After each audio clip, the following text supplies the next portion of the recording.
A man who has escaped prison multiple times is about to enter the one place no one has ever escaped from. This is Frank Morris, a brilliant criminal, a master escape artist. After being caught for bank robbery, Frank is sentenced to life imprisonment and sent to Alcatraz, the most secure prison on earth. Alcatraz isn't just a prison, it's a fortress, built on a small island in the middle of freezing ocean waters. Even if a prisoner somehow breaks out, the sea finishes the job. That's why only the worst criminals in the world are sent here. And yet, Frank Morris has arrived. For the first time in his life, even Frank feels uneasy. This place is different, cold, silent, merciless. But one thing is clear, Frank has no intention of dying here. The moment he steps inside Alcatraz, guards strip search him and lock him in a cell. A guard looks him straight in the eye and says, "Welcome to Alcatraz." Seconds later, a bell rings. All cell doors open at once. The prisoners are ordered outside. Discipline here is brutal. Every move is controlled. Every rule is enforced. Breakfast is served in complete silence. Frank notices an inmate named Litmus sitting nearby. When Frank complains about not getting a fork,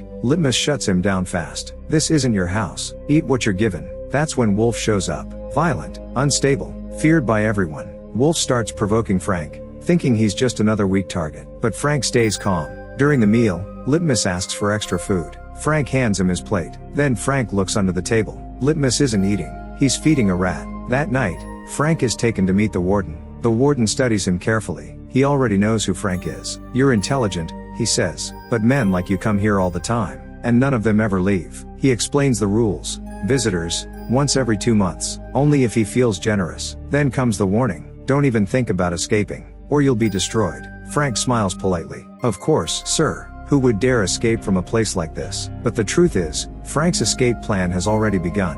As he leaves the office, Frank quietly steals the warden's nail clipper. It's tiny, but in a place like Alcatraz, even the smallest tool can change everything. Back in his cell, Frank hides it inside a Bible. The next day, Wolf attacks Frank in the bathroom. This time, Frank fights back, and he doesn't stop. Wolf is left beaten and broken.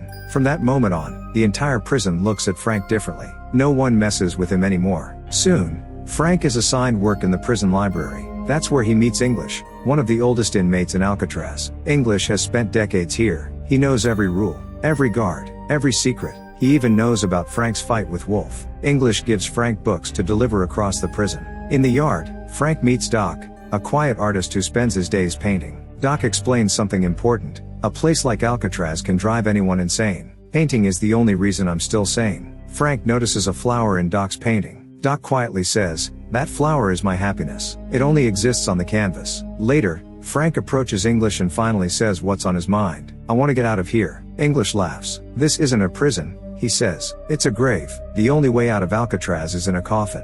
He explains that even if Frank beats the walls and guards, the ocean will kill him. So Frank should stop dreaming and survive. But Frank Morris isn't built that way. That night, a guard assigns Frank to carpentry work, earning 50 cents an hour. Frank accepts immediately. Tools mean opportunity. The next day, Litmus casually mentions something important. Every cell has an air vent, and that vent leads upward. Frank smiles, because now, he finally sees a way out. But before he can act, Wolf returns, with a knife. A fight breaks out. A guard gets stabbed. Gunshots echo from the watchtower. Frank freezes. He didn't know there was a guard up there. From that moment on, Frank begins watching everything. Frank Morris and Wolf are dragged away by guards and thrown into D-Block. This is the worst place in Alcatraz. Total darkness, isolation, psychological torture. No inmate ever wants to end up here. As they're taken inside, Wolf turns to Frank and growls, "You're dead. Sooner or later, I'll kill you." That night, Frank is tortured in the dark, hour after hour. By the time it's over,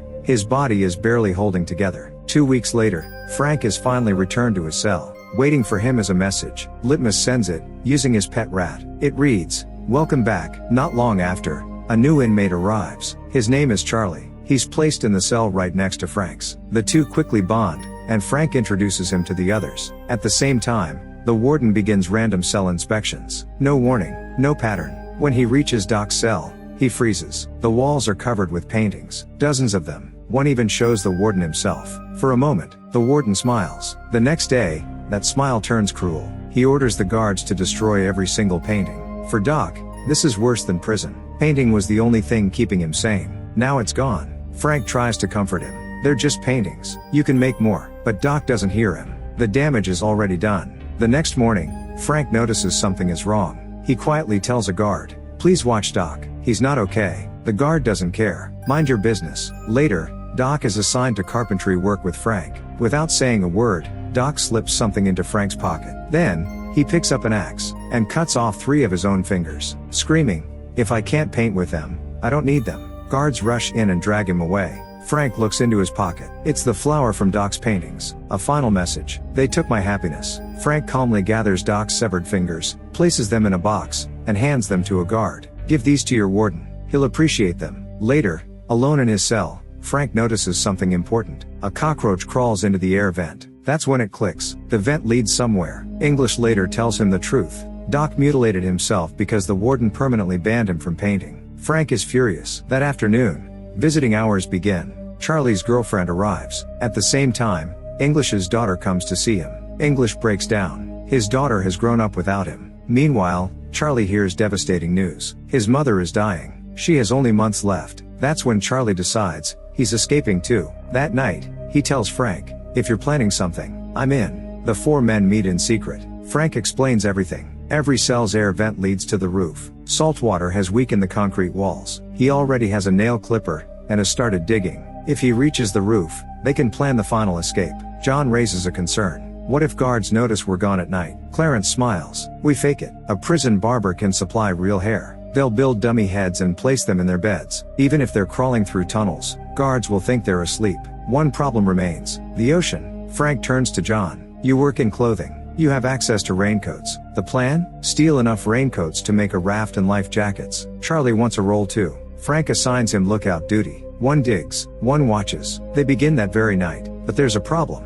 The nail clipper is too small. Digging is slow, painful. Frank cuts his hand, but keeps going. The next day in the dining hall, Frank stares at his spoon and gets an idea. He deliberately scrapes it against his shoe until it's filthy, then calls a guard. "This spoon's dirty. I need a clean one." Other inmates do the same. The guard allows it. As Frank swaps spoons, John distracts the nearby guard. In one smooth move, Frank grabs 2 spoons instead of 1. One goes back, the other disappears into his pocket. Frank returns to his cell. Now he finally has what he needs, a real tool, and the escape plan moves forward. That night, English comes by with another stack of books. Frank asks him a strange question. "Is there any welding equipment in this prison?" English freezes. He knows exactly what this means. Frank still plans to escape. English warns him one last time. "This will get you killed. I've survived here because I never tried. But you're stubborn. So go ahead." Frank doesn't argue. He's already decided. The next day, Frank makes a deal with Litmus. He needs matches. In return, Litmus's pet rat gets Frank's food every single day. Litmus happily agrees. That night, the matches arrive. Frank removes one handle from the nail clipper, snaps a spoon in half, and melts the metal together. Using fire and patience, he creates a sharp digging tool. That's when the real work begins. Frank digs around the air vent while Charlie stands guard. If a guard comes near, Charlie is supposed to whistle, but guarding gets boring. Charlie falls asleep. A guard suddenly approaches. At the perfect moment, English steps in and distracts him with casual conversation. Charlie wakes up in panic. Instead of whistling, he drops something. Frank understands. He seals the vent and jumps into bed. The guard pauses. "Smells like something burning." Frank doesn't flinch. "With you around, sir? No one would dare." Satisfied, the guard walks away. As soon as he's gone, Frank digs again. More concrete comes loose. But now he sees the problem. The vent is sealed with metal bolts. He'll need something sharper. Whenever Frank leaves his cell, he secretly dumps the loose cement outside. The next day during carpentry work, Frank steals a thin, razor-sharp piece of metal. Charlie panics. What about the metal detector? Frank stays calm. "I'll handle it." At the exit, the alarm goes off. The guard stops him. "Why are you carrying that?" Frank shrugs. "For hanging clothes." The guard snaps, takes the metal, and searches him, then lets him go. What the guard doesn't know, Frank stole 2 pieces. One was a decoy, the other was hidden in his shoe. Back in his cell, Frank uses the metal to cut through the vent grill. Step by step, the tunnel opens. Now it's time for the dummy heads. Everyone has a role. Charlie gets paint from a guard. John collects hair from the barber. Clarence steals old books from the library. Frank grinds concrete into powder. Using water and magazines, Frank sculpts fake heads. He paints them, adds real hair. From a distance, they look alive. To hide the tunnel completely, Frank builds fake wall panels. Nothing looks disturbed. One night, Frank decides to test the escape alone. He places the dummy head on his bed, pulls the blanket up to its neck, then crawls through the tunnel. Using exposed pipes, he slowly climbs toward the roof. Frank reaches the top, and freezes. A metal grate blocks the final exit. It's too high to reach. At the same time, a guard questions Charlie, "Why are you painting this late? And why did Morris go to sleep so early?" Charlie swallows. He was exhausted from work. The guard drops his baton. As he bends down, he notices something strange. Frank's hair looks off. The guard reaches into the cell. At that exact moment, Frank slips back down and lies on the bed. He speaks calmly. "Something wrong? Admiring my hair?" The guard pulls back. They got lucky. The next day, Frank explains the problem. There's a way out, but the roof is sealed with a welded grate. John speaks up. "I've finished my tunnel. Tonight, I'm coming up with you." That night, both men reach the roof. John lifts Frank up. The grate doesn't budge. It's solid, fully welded. Only one option remains, a drill. The next day in music class, inmates play instruments freely. Frank notices a small electric fan. An idea sparks. He whispers to Charlie, "Get that fan." Charlie hides it in his instrument case. The guards search him, and find nothing. Back in the cell, Frank works for hours. By nightfall, the fan becomes a homemade drill. That night, Frank and Charlie climb back to the roof. The drill screams as it cuts into metal. Too loud. Guards start moving. Just in time, Frank cuts through one bar and shuts the drill off. Silence. The guards lose interest and walk away. Now everything is ready. The tunnels, the dummy heads, the roof exit. There's only one thing left. Choosing the night. They decide on Tuesday, the night they'll challenge the most secure prison in the world, and either win their freedom, or disappear forever. The next day, the group meets one last time. Not in secret, but inside the movie hall, where the sound of the film covers their whispers. Frank looks at John and Clarence. The vents? Ready. The raincoats? Stolen. The dummy heads? Perfect. Everything is set. That morning at breakfast, Frank places Doc's flower on the table. The warden notices. He walks over, and crushes it in his hand. Litmus snaps. That flower was all Doc had left. Enraged, Litmus lunges at the warden, and collapses. A heart attack. Frank watches in silence. That's it. Tonight, Frank waits for midnight, when guard patrols are weakest. English arrives with books. Frank quietly says, "I want to shake your hand one last time." English understands. He says nothing, just walks away. Then something goes wrong. The warden orders a sudden cell inspection.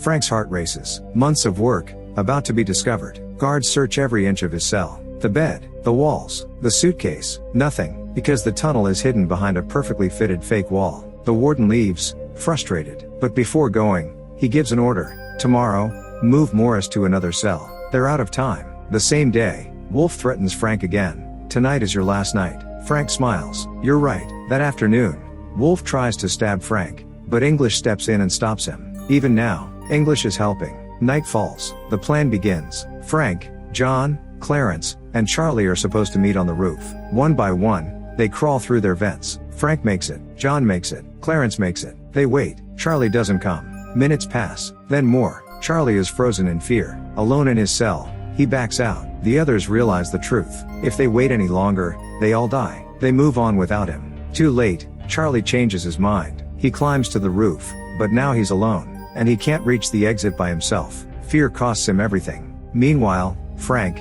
John, and Clarence move like shadows. They hide from searchlights, slide down pipes, avoid the tower guard. They reach the final fence. One by one, they climb, and disappear. They're out. The three men sprint to the shoreline. No alarms, no shouts, only wind and waves. They pull out the raincoats and begin inflating them by mouth. It takes forever. Their lungs burn, but they don't stop.